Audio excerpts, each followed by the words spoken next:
Thank you, Paul. And so I'm really excited to talk about big books and celebrity intellectuals, how Erich Fromm created the 60s and why his public sociology didn't succeed.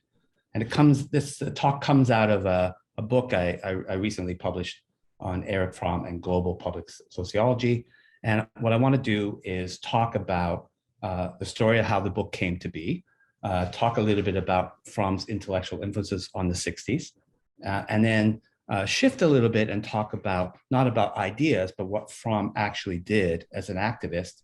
And then I'll conclude with some thoughts on his limitations, some thoughts for sociology, some follow-up sociology. And I'm going to end on a polemic, a little bit two cents about my own views about politics. So how I came to write this book. So initially, I was a Canadian who got a soccer scholarship at Cleveland State University, and a number of people here from Cleveland and say hello. And I didn't succeed in making professional soccer. That was the idea. But Cleveland State, they made me take some classes, and I was very much influenced by a book called Escape from Freedom. And this made me into someone who cared about ideas. And I was the book was in 1941, and it was a social psychological analysis of Nazism. And the part that I was most interested in was the socialist Fromm. It was a psychoanalytic theory, a social psychological, sociological, but there was a socialist Fromm there that really pulled me in. And out of that, I got involved in the socialist movement in Cleveland. And eventually I moved to New York City to move America to the left. I succeeded in that as well as I did in playing professional soccer, unfortunately. So I think that the slides, Vanessa, can you, yeah, sorry about that. And so keep going, and keep going. And there, keep going one more time. And so I ended up in New York, sorry about that. I ended up in New York at the City University of New York. And at the time, I was in a graduate program. I didn't really see myself as an academic at that time. Maybe a little arrogant, but I thought that an academic was somewhere a little bit above a serial killer on the moral universe. I sort of wanted to be an intellectual, not an academic. But eventually I figured out I needed a job. And on the way, I fell in love with sociology. And I picked Fromm as a sociological topic. And so it came out of, the next one, Vanessa. This came out of an observation and a sociological question. What I observed is that dozens, even hundreds of socialists and sociologists were inspired by Erich Fromm, became socialists, became interested in the sociological imagination from reading Fromm. But the closer you got to elite sociology and the closer you got to the leaders of the socialist movement, the more people were dismissive of Fromm. So this was a puzzle to me. And so I tried to answer that by thinking about how Fromm became a forgotten intellectual. And I wrote a whole bunch of stuff on that and got tenure here at McMaster. And after 15 years of writing about other things, I came back to this topic because of the influence of Michael Burroway, who's an American sociologist who wrote about what he called public sociology, an attempt, there's a little different types of sociology that he outlined. But the final one, the fourth one, was an attempt to be a public sociologist, to dialogue with the public. So the book, next one, the book is really an attempt to place Fromm as a public sociologist. And there's a number of famous sociologists that some of you will recognize: David Reisman, C. Wright Mills, W.E.B. Du Bois, who are often described as public sociologists or critical sociologists, in the case of Canon's own Dorothy Smith. And Fromm never really made the cut in terms of people who were seen as public sociologists. So next one. So the book really tries to do three major things.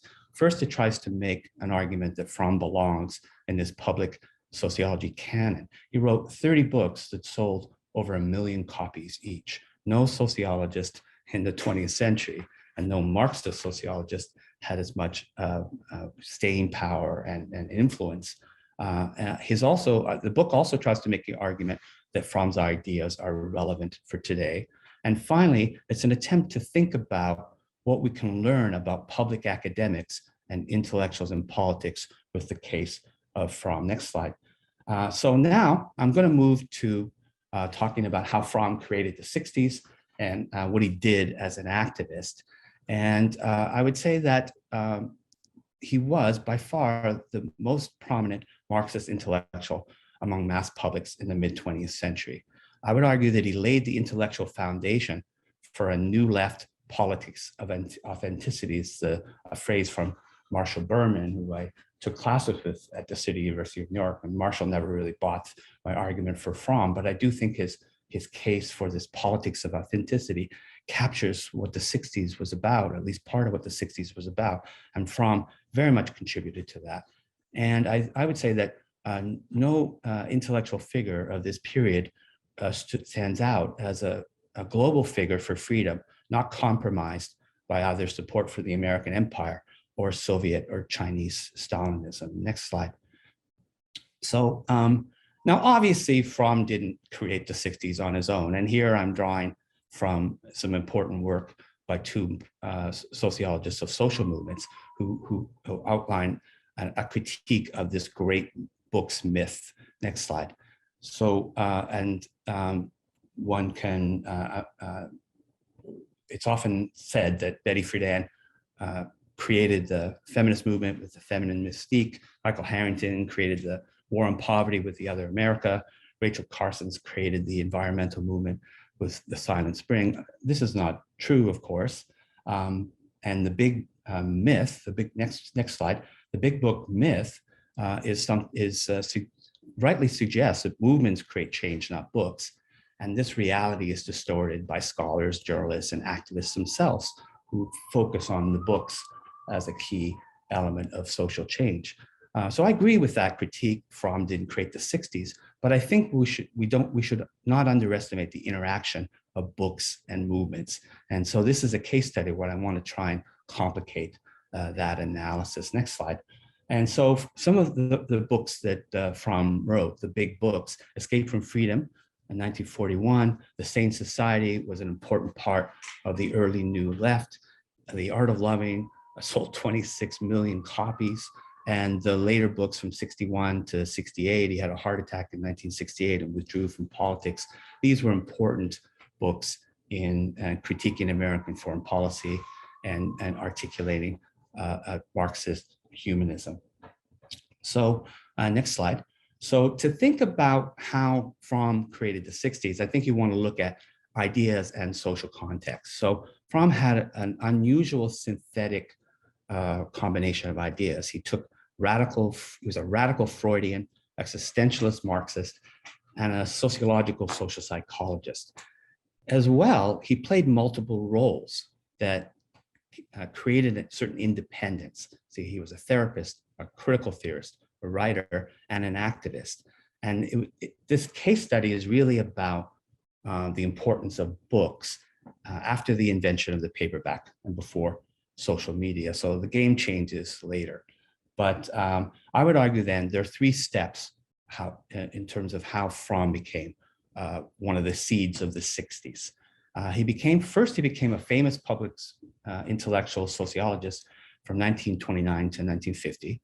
Second, he offered a critique of Cold War America in what Irving Howe called this age of conformity. 1955 and 56 is key. And then from 1955 to 68, he became an activist. So I'm going to go through each of these step by step. So Fromm was part of the Frankfurt School. People think of Adorno and Horkheimer and Marcuse, later Habermas, as key people in the Frankfurt School. But Fromm was actually a central figure in this group of thinkers.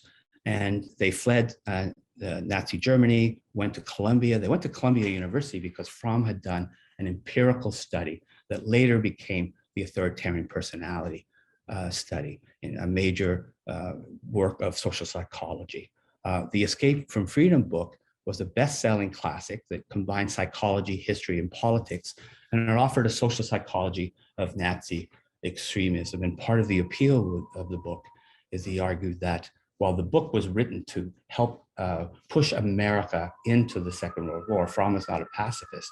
He thought that Nazism needed to be defeated, but he never moved away, or he never backed off from emphasizing that fascism could happen here. And there is a revival in Fromm's work that's happening now, and that's an unfortunate set of events in the world. The second step is he created the template for what we call public sociology. So Man for Himself was a psychology of ethics, where he developed a critique of what he called the marketing character. This is a personality type dominated by market values. And this book influenced David Riesman, who wrote a book called The Lonely Crowd. This is the best-selling sociology book of all time, the first sociologist to be on the cover of Time magazine. He later became a very important Harvard public sociologist. And this set of ideas that Riesman and Fromm developed together, it's one of the more bizarre conspiracy theories. If you look at Alan Bloom's Closing of the American Mind, he suggests in the book that Fromm and Riesman were responsible for the 1960s by spreading Nietzschean ideas and individualistic ideas around America. Kind of bizarre conspiracy theory. It's certainly not true, but it is true that both of those books laid the foundation for some of the ideas that would later motivate people in social movements.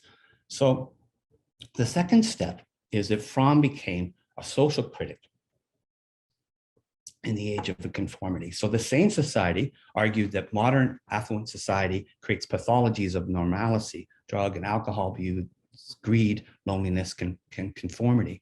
And he articulated an alternative vision of a utopian community-based socialism that had a major influence on the Port Huron statement Tom Hayden drew on C. Rhett Mills and on Fromm to lay the foundation for a new movement of students.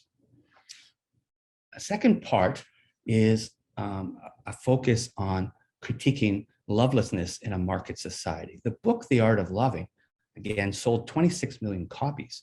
And before Arlie Hochschild emphasized the importance of the commercialization of feelings, and before feminism emphasized the ways in which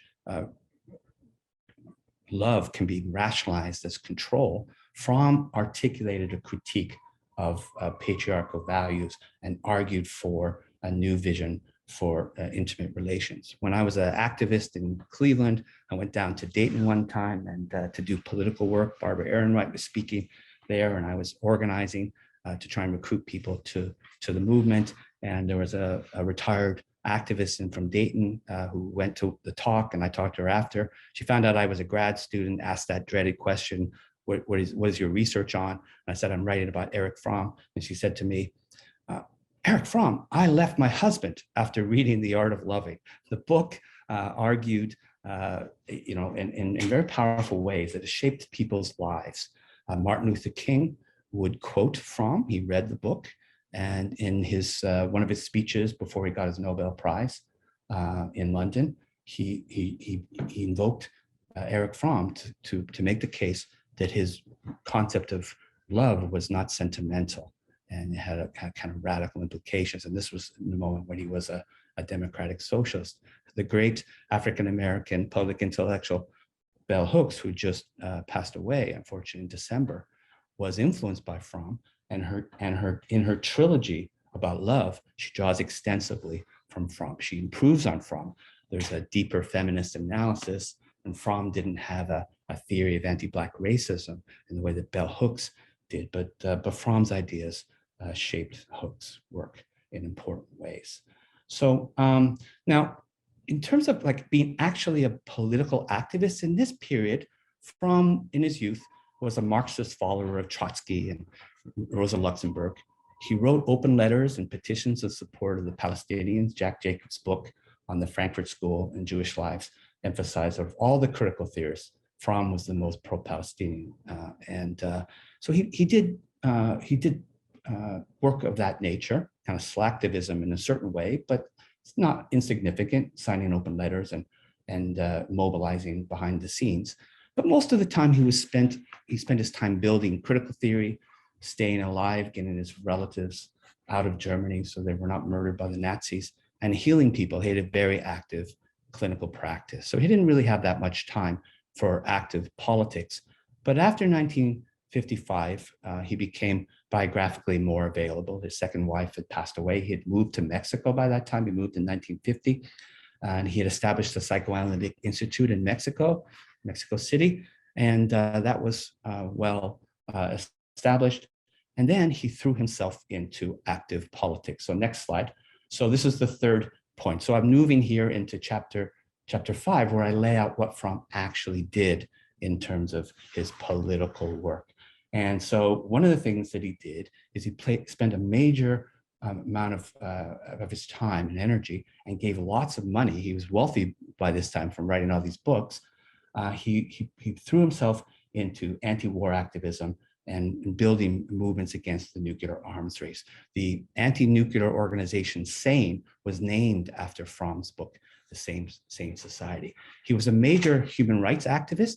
He had a cousin who was an anti-Stalinist Marxist who survived Nazi camps and then was kidnapped from West Germany by the East German government and put in prison again.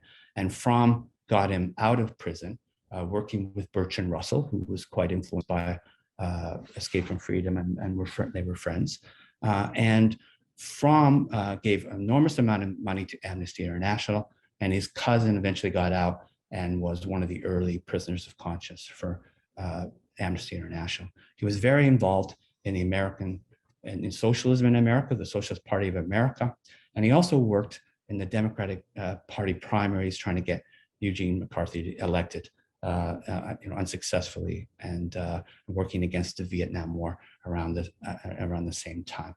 So next slide. So the chapter 5 was basically what I talk about is the books that Fromm wrote alongside of this activism. So May Man Prevail is a critique of American foreign policy. Fromm was, in a certain way, the Noam Chomsky of the 50s, or you could put it another way.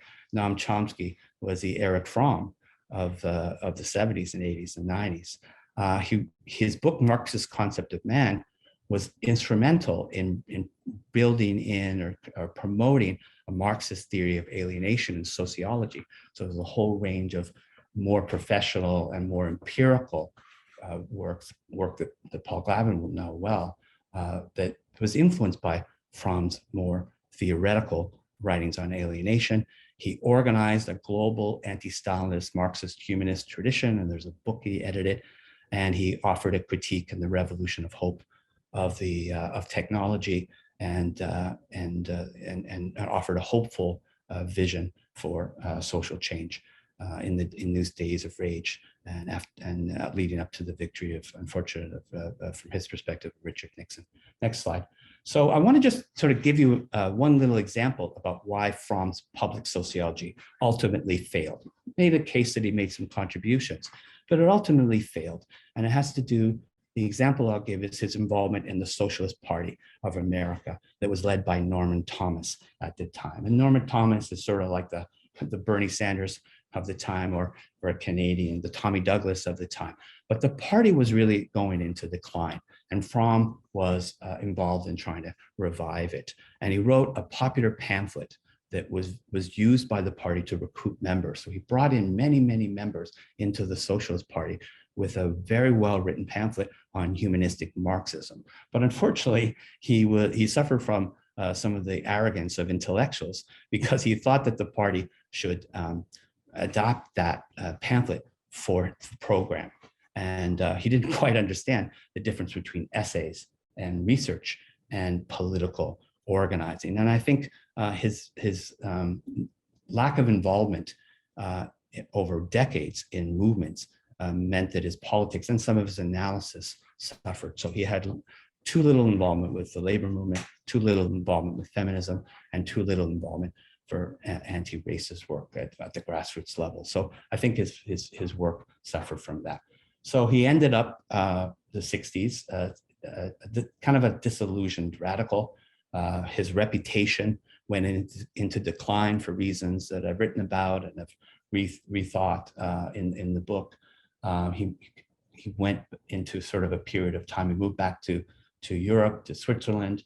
He re-engaged. He had a long-term interest in Buddhism, but he focused on Buddhism and meditation. He wrote books that were a little bit more spiritual and philosophical, maintained a commitment to radical humanism, but didn't leave an institutional legacy in the left. And I think that was a failing on his part. So just to conclude then, what we're seeing now, I think, is a major Fromm revival. Unfortunately, Trumpism, and Fromm had a theory of the politics of narcissism and a theory of the power of emotions. So these theoretical contributions, a set of powerful ideas that do need a reframing, and we can talk about that at some point, but they're having an influence among many younger scholars. That's quite exciting. I do think that at the same time, as a word of caution, there were large parts of Fromm's work that was overly preachy. And I would say that sometimes that can be the case in some academic work today, or academic left work. Overly preachy, I think, is not is something that we need to watch out. Fromm didn't quite get that right, and perhaps we're not getting that right totally today. I think there are some ideas for sociological research that could be followed up. We could look at other big books research. We could look at Noam Chomsky, the great American socialist Michael Harrington, Bell Hooks, and Naomi Klein are obvious cases for sociological analysis. I think part of the issue here is the difference between big books and influential writers and intellectuals who reach the level of celebrity. So Fromm reached the level of celebrities, and we can think about Jordan Peterson, Cornel West, and on a lesser level, Judith Butler as examples of, in Butler's case, maybe an academic celebrity, not at the next level. And I think we need to look more specifically at the dynamics of celebrity intellectuals. I think that we want to think about these things as trade-offs. I think sometimes too much of the literature on public sociology involves scholars who want to maintain sociology's scientific and professional status, attacking public sociology. At the same time, in response to that, sometimes we get too many panels or too many discussions of public sociology as a sort of self-help sociology, teaching people to do public sociology, not thinking about the trade-offs. So next slide. And so my own little personal punchline, Fromm talked to and engaged with liberals and conservatives. He didn't allow himself to fall into intellectual orthodoxies. He was willing to critique left-wing authoritarianism. And I think for me, he also maintained a commitment to radical change. Apologies for that partisan ending. I want to end on a political note. So apologies for those who don't share my radical politics. For all of you, I think we can come together with a shared commitment to intellectually honest, rigorous, and politically diverse public sociology. I think Fromm contributes to that. But for those of you who consider yourself democratic socialists, or radicals of various stripes, I think we'll all look for benefit by looking again at Fromm for insights and inspiration, as young people once did in the 1960s. So thank you so much.